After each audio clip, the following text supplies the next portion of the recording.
Salut tout le monde, c'est Sylvain.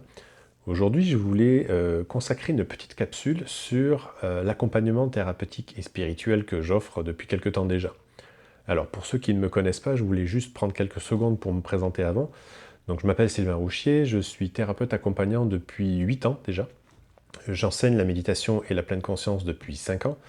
Et je suis un passionné et un étudiant assidu des philosophies orientales depuis 25 ans, qu'il s'agisse du bouddhisme, du taoïsme ou du zen, et aussi de la médecine traditionnelle chinoise.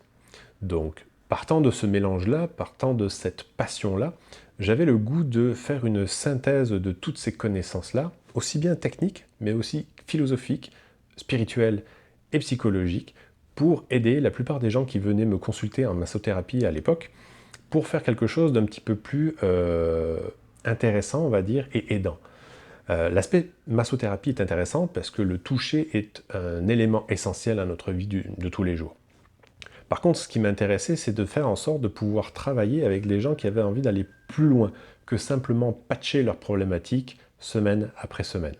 En effet, quand on a des tensions habituelles, quand on a des problématiques de douleur, de raideur, de difficultés corporelles, on va dire, qui reviennent de manière récurrente, il serait intéressant d'aller approfondir un petit peu plus loin, c'est-à-dire qu'est-ce qui est le déclencheur, quelles sont les causes réelles et profondes qui génèrent ces dysfonctionnements ou cette disharmonie intérieure.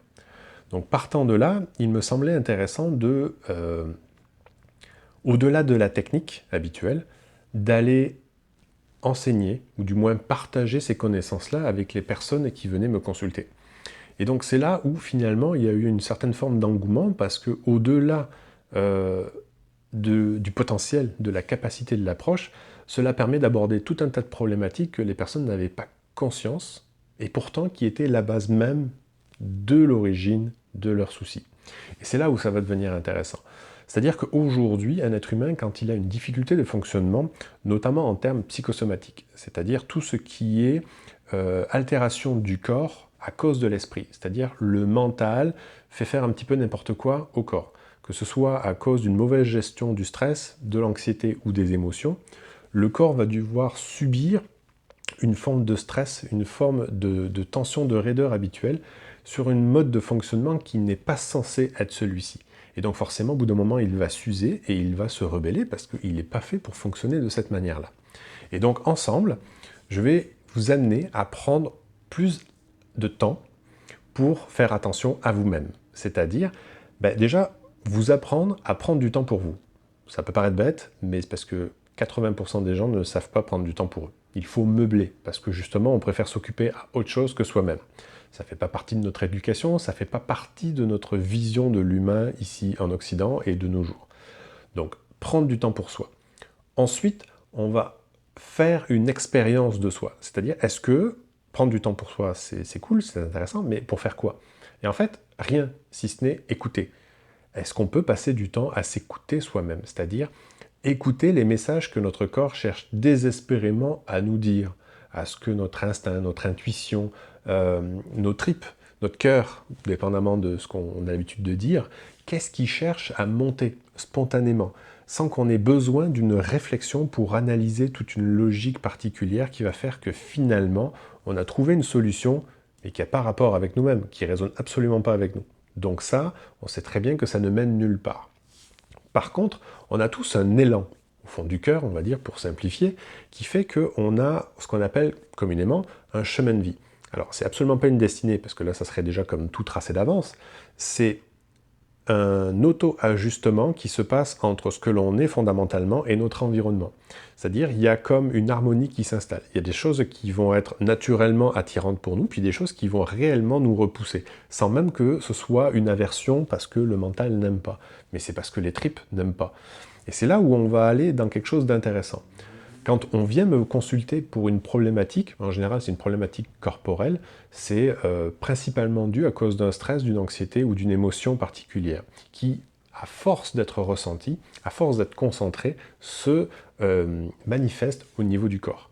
Donc on ne va pas se le cacher, hein, les tensions, les raideurs, les douleurs dans le corps, soit c'est une problématique posturale, donc déjà on va regarder la problématique du corps, c'est-à-dire comment est-ce que vous vous percevez déjà, et comment vous vous utilisez. Ensuite, il y a l'aspect respiratoire aussi. Comment est-ce que vous respirez?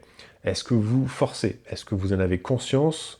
Est-ce que vous avez conscience de cette dynamique-là? Ou est-ce que vous ne vous percevez pas du tout au niveau de la respiration? Donc déjà, on voit qu'il y a un double socle là qui est vraiment important. Si ces deux choses-là ne sont pas du tout conscientes pour vous dans votre quotidien, on va déjà avoir un problème, parce qu'on va essayer de trouver des solutions sans avoir déjà la perception de base. Ensuite, on va aller voir sur comment est-ce que vous vous percevez aussi, en termes, on va dire, identitaires, c'est-à-dire, qui êtes-vous? Et c'est là où les philosophies vont venir nous renseigner fortement, puisqu'on va commencer à aborder toutes les questions existentielles. Le but ne va pas être forcément d'avoir une réponse durant nos rencontres, mais il faut que ce soit un chemin qui se fasse en parallèle. Parce que le fameux « qui êtes-vous » D'où est-ce que vous venez? Où est-ce que vous voulez aller? Qu'est-ce qui vous définit? Qu'est-ce qui fait de vous que vous êtes particulier et unique? Qu'est-ce qui fait que vous, c'est vous en tant que tel? Et en fait, ces questions-là, c'est des questions qu'on ne va pas attendre la retraite pour se les poser, parce qu'il sera un petit peu trop tard pour définir sa vie. Il faut se les poser en fait à chaque fois qu'on a besoin de faire un choix. Pour la bonne et simple raison, c'est que si on fait des choix, on va dire par habitude, on se retrouve souvent à côté de la plaque. Et donc on se retrouve souvent à faire des choses qui nous déplaisent et qui nous coûtent. Et quand ça nous coûte trop, au bout d'un moment, ça nous fait mal. Et à force que ça nous fasse mal, ça nous fait vraiment mal. Et donc, quand le corps est rendu à nous dire clairement que notre intériorité est altérée ou souffrante, ça montre bien qu'on est rendu déjà très très loin sur le chemin du mal-être. Donc l'intérêt, ça va être de faire l'inverse. Prendre du temps pour soi. Apprendre à s'écouter. On n'est pas dans une approche de massage là, on est dans une approche d'écoute corporelle. Je vais vous apprendre à écouter ce que votre corps cherche désespérément à dire depuis peut-être même des années, peut-être même depuis toujours. Partant de là, vous allez voir comment vous allez assister à un équilibrage naturel de vous-même. C'est-à-dire la mécanique fonctionne tellement bien quand elle est laissée à elle-même, sans qu'on veuille pour elle. Parce que oui, petite parenthèse, l'être humain fonctionne très bien de par lui-même quand il n'est pas altéré par tout un tas de croyances et de conditionnements. La vie fait très bien les choses. Donc si on se sort de ces états-là, bizarrement, le corps, la nature reprend son axe, se replace comme il faut, et il va en fonction de son environnement. Et là, bizarrement, les choses se débloquent d'elles-mêmes. Le mental, quand il veut, pour ce qui n'a pas besoin d'être choisi, décidé, fait plus de mal que de bien. Donc c'est comment on revient à l'envers. Donc comment on n'utilise pas son mental, mais on va utiliser le corps pour retrouver son équilibre, retrouver cette dynamique de vie et faire en sorte qu'on puisse à nouveau être bien dans notre quotidien. Donc ça, c'est pas rien, mais c'est un gros travail. Et l'intérêt, c'est de faire en sorte de travailler un deuxième point qui va être l'autonomie. Est-ce que, en dehors de notre pratique, de nos rencontres, vous allez être capable de faire ce cheminement-là, c'est-à-dire de vous poser les bonnes questions, d'observer, de prendre du temps d'accueil et d'écoute de vous-même. Ou au contraire, vous êtes tellement en train de faire tout un tas d'affaires que vous ne vous accordez jamais de temps pour vous. Ni pour écouter, ni pour relaxer, ni pour méditer, ni pour faire une quelconque introspection qui pourrait vous permettre d'en apprendre beaucoup sur vous-même.